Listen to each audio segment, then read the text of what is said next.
So before we get too far into it, I just wanted to point out a historical fact about the IndyCar race at Laguna Seca, because at least for now, we'll see how Mid-Ohio goes. This is the last IndyCar race without an electrification component. Obviously, the sport has evolved over time. It hasn't evolved much in the last few years from a technological perspective, but it will evolve in one way or the other when we get to Mid-Ohio, because the hybrid component will be a part of the car, and that will now change the racing to a certain extent. How much of an extent? Well, stay tuned for my coverage of that event in person at Mid-Ohio. And subscribe to the DL 500 Club if you want to support that trip. But also, if you missed out on the stream I did during Laguna Seca, don't worry. We'll talk about some of the high points during this particular video. But it's definitely worth subscribing when I don't go to a race, because we get up to all sorts of mischief and fun when we are watching the race together. And so I have lots of things to talk about Mid-Ohio about Laguna Seca. And there aren't as many things about the actual race as you would probably otherwise hope. We're talking about NBC. We're talking about, thankfully, good driver performances and strategy.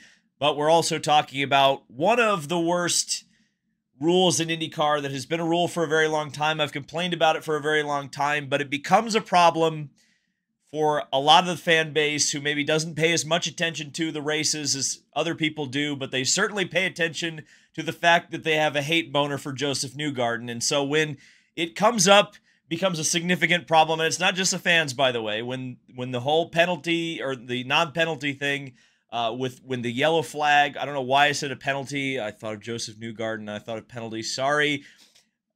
Much like many of the other fans. Joseph Newgarden getting the benefit of the caution flag and the holding of the closing of the pits and the commencement of the full course yellow caused a lot of rift, not only in the fan base, but also in the paddock. I couldn't believe how many people were texting me live on air. I had to make sure my phone wasn't in the vicinity of the webcam just to keep people's anonymity. But yeah, man, it was that was a bad look, and we'll talk about that here in just a second. But speaking of bad looks, NBC, and we know this is the first race that NBC has covered since the official announcement that IndyCar is headed to Fox Sports full-time and all on network television next year. And boy, oh boy, did it show. Now, there's all sorts of conspiracy theories about NBC and how they treated IndyCar this weekend. And I will just say this. IndyCar was in a pretty lousy position based on the schedule of last year, right? There wasn't necessarily a thought process when the schedule was put together and the TV schedule was put together that NBC was going to not be the television provider for IndyCar. So this was a pre-Fox decision by NBC to have an IMSA race with the 6 hours of Watkins Glen, which, by the way, was an absolute banger. You didn't watch it. Why didn't you? Watch more IMSA. Then the NASCAR Cup Series race at New Hampshire. And then it was going to finish up the day at 6 p.m. local with the Laguna Seca IndyCar race. Now, if everything had worked out the right way, all three of those races would have been shown back to back to back on USA Network. It would have been the rising tide that lifted all boats. But Mother Nature had a bit of a thing to say about that, and particularly on the East Coast in Loudon, New Hampshire, and Watkins Glen, New York, there's all sorts of rain. Now, IMSA typically races in the rain unless there's lightning, which there was a little bit of it, so they had to throw the red flag at one point during the proceedings, but the Watkins Glen 6 hours got in. The NASCAR race, they got beyond halfway, and then it downpoured. Then there was a question, well, the track's a little bit dry, why don't we use the rain tires? And then there was a bit of waffling on that, and eventually the decision was made, yeah, we're going to try to dry the track, and we're going to throw the cars out there on our rain tires. So NASCAR, for the first time ever, threw rain tires on the race cars mid-race. But what did that do? Well, because of all that confusion and delay in the NASCAR land, it meant that that race got priority on USA Network. So the IndyCar coverage began on Peacock with the promise that IndyCar coverage would eventually pick up on the USA Network once the coverage of the NASCAR race ended. The IndyCar race, as far as I know, started on Peacock. At least the coverage did. I don't know how far they got into the broadcast. I watched the whole thing on Peacock. But at some point early in the race, the network coverage shifted the IndyCar race to CNBC, which is NBC's financial, kind of fourth and dairy. I know that's not a word. Fourth and dairy channel that is used very rarely for motorsports, but has been used in the past. So IndyCar was on CNBC for most of the day and Peacock. When the NASCAR race ended, the coverage ended with about 10 to 15 laps left in the IndyCar race, but the IndyCar coverage was never picked up on USA Network, which was the original home of that race. And were they still in the broadcast window? They were pretty close by what I understand. So why the IndyCar race went so long when really there wasn't that much yellow interruption, that was a surprise. The point being is that NBC is very much now in lame duck mode for IndyCar. And it was a bad situation because you had two NASCAR properties beforehand that were going to take priority. Because now not only are you in a lame duck year if you're IndyCar with NBC, but now both NASCAR and IMSA have signed new deals with NBC. So if you weren't the redheaded stepchild before based on the scheduling, you certainly are now. And certainly IndyCar was treated that way. And the fans really haven't seen this for a while, so I understand the reaction. The last time I really remember a broadcast partner kind of having a bit of indifference towards IndyCar, I mean, more than the usual, right, was when ABC had the contract. But most of the ABC races were front-loaded in the year. Typically, by the time you got to Detroit, that was their last ABC race of the year. So I think a lot of people just kind of forgot that ABC was pretty checked out for a very long time, pretty much since 2009, with their IndyCar coverage outside of the Indianapolis 500. But, at the end of the day, I think we've just got to expect this from NBC the rest of the year. I wouldn't necessarily say it's personal. I would say it's business, but it is difficult to see a lame duck property get treated like a lame duck property. And I can't imagine the TV rating was very good. We'll have to wait till tomorrow with Adam Stern to drop that news. He usually does a very good job of keeping up with the TV ratings, so check him out over on Twitter or X if you want to call it that. But yeah, NBC is not going to do IndyCar any favors the whole rest of the year. Just expect that. It's disappointing. It's unfortunate, but just expect it. Let's talk about the actual race. Got some driver shout-outs to do. Colton Herta getting a P2. Great job for him. At the time, the season has been one of a lot of mistakes, a lot of choking away great results or potential great results. This was a race where Colton could have gotten in his own head, overdriven the car, ran it out of fuel, XYZ, but he didn't. He drove a very solid race, took what he was given, made the best of a bad strategy call to bring home second place. Ditto for Alexander Rossi, finally back on the podium and continues to put together what is a very solid season in what is believed to be a contract year for him. Alexander Rossi, I think, should have won this race.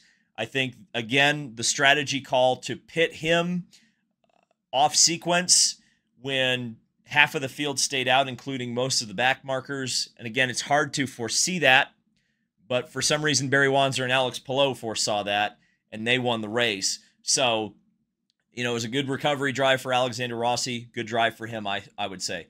Romain Grosjean, this is the type of track that he likes in IndyCar.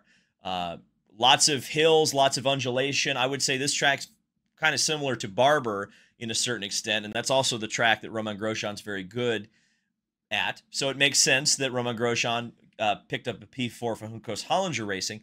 Really could have been a podium. Apparently his car didn't work very well on the black tires, but again, for a driver who, there are some question marks about him going into next year. Some people pose the question, I suppose, about Romain Grosjean. I think he has earned another opportunity, another year at Juncos Hollinger if he does indeed want to come back to IndyCar. because he has shown some good stuff.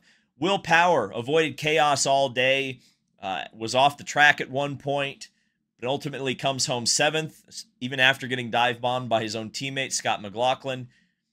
You know, in terms of the championship fight, it was a good points day on a bad day for Will Power. I think that's something going down the stretch we need to pay attention to. Santino Ferrucci, another top 10 for AJ Foyt Racing. You know, the guy gets a lot of flack. He loves beating up Romain Grosjean, at least on the racetrack for now. But he's putting together probably his best season of his career at this point in terms of productivity, scoring points, and scoring solid results. Not a lot of huge mistakes from Santino Ferrucci. Marcus Ericsson, top 10. Unbelievable result for him because he had just the most lousy day I've seen in a long time from Marcus. Off the track, the pace wasn't there. To bring it home top 10, had the fastest lap of the race. That was a great drive from Marcus Ericsson. Great drive from Nolan Siegel as well. Actually spun out at one point during the race. A driver put into a very difficult spot to be put into a very good car, expected to perform, and actually being able to perform despite making rookie mistakes out on the racetrack. I imagine that McLaren and Tony Kanaan and all of the folks over at Arrow believe that essentially now it's a learning year for Nolan Siegel.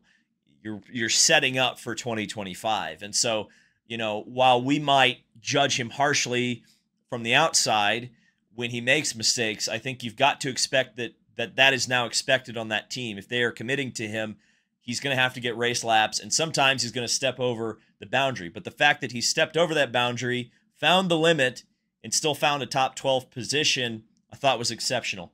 Also exceptional was David Malukas coming back and finishing 16th in his first race of this year on a track that is very difficult, very physically demanding. If there were any questions about his wrist, those I think are out the window. He actually was on pace for a top 10. Apparently had a flat tire at one point, which scuppered his attempt to get into the top 10, but he was running up there most of the race.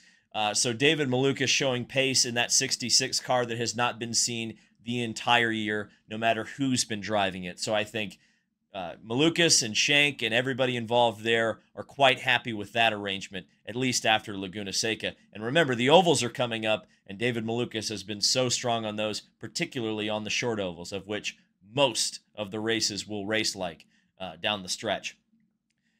Just wanted to talk about the race strategy real quick and why Alex Palou won this race. I'm not sure why the broadcasters were so insistent on calling this a red compound tire race when I thought it was very clearly a black preferred strategy race. Typically, you can kind of cheat and look at what the preferred strategy is based on what the drivers in the Fast Six choose to do. And to my recollection, every single one of those drivers started on the red tire. I believe the furthest qualified driver up the grid that started on the red tires was Scott McLaughlin, who started on scuffed reds, which I thought was quite an interesting strategy call. Ran on scuffed reds for most of the race.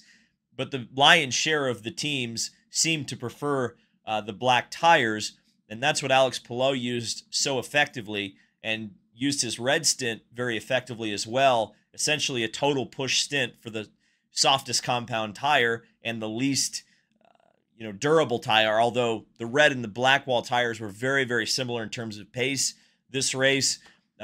Again, but when that happens, the black tire then has the longevity as well as the pace, and so it becomes the preferred tire in that situation. And, if you watch enough of these races, it becomes a little bit deja vu-y, right? And by me saying this, I mean that if it's a Palou or Dixon win, it is that they qualified well and they used strategy the most effectively. They were not only the fastest and most efficient in terms of tire use and fuel use, but they were able to get themselves out front throughout the pit stops. They have the best pit stops. There's no question that if Dixon and Palou kind of qualify towards the front, whichever one of those has the pace advantage over the other one typically will win the race. And typically in those races, when Dixon or Palou qualify well, Newgarden, especially with Tim Cindric on the box, but typically Team Penske as a whole, does the opposite of what Chip Ganassi does. If it's a fuel save race from Ganassi, Penske goes hard. If it's a go hard race for Ganassi, Penske backs off. So when when we talk about the strategy of IndyCar racing and the cars being the same for so long, when these patterns emerge, you can kind of predict the race to a certain extent. If it's a Ganassi preferred race, or if it's a Ganassi pace race like it kind of was here where Palou has the advantage on the tires, he's going to be the most efficient on those tires, and then Penske's going to try to go way off strategy and use the reds. If Ganassi's using the blacks, Penske will use the reds. And if the off strategy is the preferred one, Penske will win. If the prime strategy wins, it's going to be Ganassi.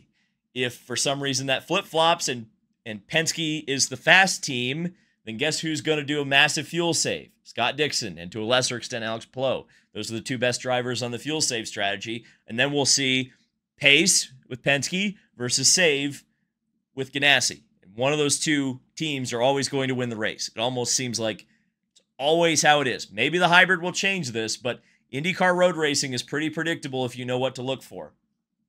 But I was happy to see that Alex Palou won the race in what I consider to be the purest way.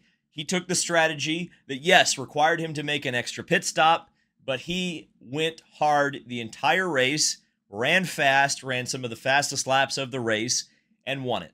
So from that perspective, I'm glad at the very least that particular strategy won the race, although I thought that Alexander Rossi could have absolutely won this race. I thought he had the pace, but once he had to start saving, once they got him off strategy, he unfortunately wasn't a factor for the win anymore, which I thought was disappointing because there was a point, at one point in this race, that I thought we were going to see for the first time since Nashville of last year, a car that is not a Penske or Ganassi actually crossed the finish line first. Yes, Pato Award was awarded with the St. Pete win, but he crossed the finish line in second position.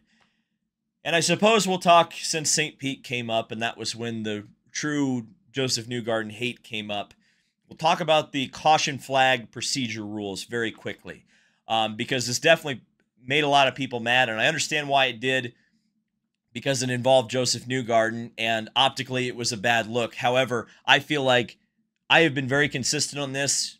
I have spoken out against this procedure ever since I noticed it. I don't like it from a purity standpoint, and frankly from a safety standpoint as well, that if something warrants a full course caution, that you do not immediately throw the full course caution. I don't really care if it benefits or doesn't benefit someone. And the way that it's done, especially in this particular instance, really, really benefited Joseph Newgarden because of where he was positioned on the track and where his competitors were positioned on the track, and where once he entered the pits, the full course yellow was brought out, thus neutralizing the field and making everybody else slow down, essentially penalizing them, and Newgarden gets a free pit stop out of it. Now, it was not done for Joseph Newgarden, like I've said and Barry Wanzer said on the TV broadcast that was cast over the air, actually saying it to Alex Palou to correct him and try to keep the conspiracy theories down a little bit. It benefited Newgarden, but when I saw it happening, I'll make this analogy. You ever have a friend who just doesn't read the room very well?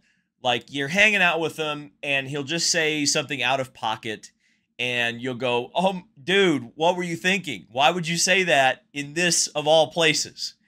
Well, when that caution came out, well, when the caution didn't come out, and I realized that Joseph Newgarden was going to benefit from it, I kind of had that sense. IndyCar is kind of my old friend that didn't read the room very well, and I'm going, dude, this is going to totally benefit Joseph. He's going to jump a ton of positions. He's going to have the freshest tires. He's going to have a great chance to win now. They've been doing this forever, but from an optics and perception level, it's going to look like they called this for Joseph. And I'm just sitting there going, can we get through one race without conspiracy theories? Can we get through one race without controversy? And not the kind of controversy that sells tickets. This is the kind of controversy that turns people off, because I saw it on social media. And if the rules just were the way they used to be, we wouldn't have to worry about this. Or maybe if you're not going to throw the yellow anyway, or you've determined that the incident is okay to wait on a yellow flag, then let the drivers all who pitted exit the pits and then throw the yellow. Once the last driver has come out of the pits after making the stop and the field has cycled around, then throw the yellow. Because to me, that would be the most fair. If you want all of the pit stops during a green flag pit sequence to take place under the green flag, then you haven't allowed the entire pit sequence to actually take place. You give every driver who comes into the pits a massive advantage. And IndyCar has done this with a couple of other rules. I mean, I've talked about the wave rounds ad nauseum, but if you don't know, the wave rounds kind of operate in a similar vein. If you are a lap down in IndyCar competition and a pit sequence happens under the yellow, if you stay out, you not only get waved around the pace car, but you get a free pit stop, giving you a lap better tires, a lap better fuel, and, oh, by the way, you're not off of the lead lap anymore. These sort of things, I don't understand. I know when they started doing them, it was the mid-2010s, but it's been a problem forever. It hurts the legitimacy of the competition, and it disappoints me. And particularly, it gives the conspiracy theorists ammo when it benefits Joseph Newgarden.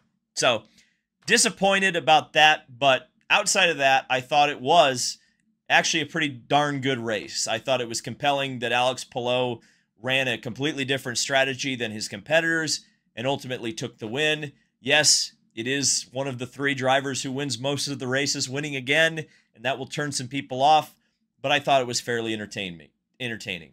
So, thank you guys so much for watching this. I yapped for quite a bit. I hope you've enjoyed this, all the yapping, but that's why you subscribe, right? You're subscribed, right? I hope so. We'll see you in the next video.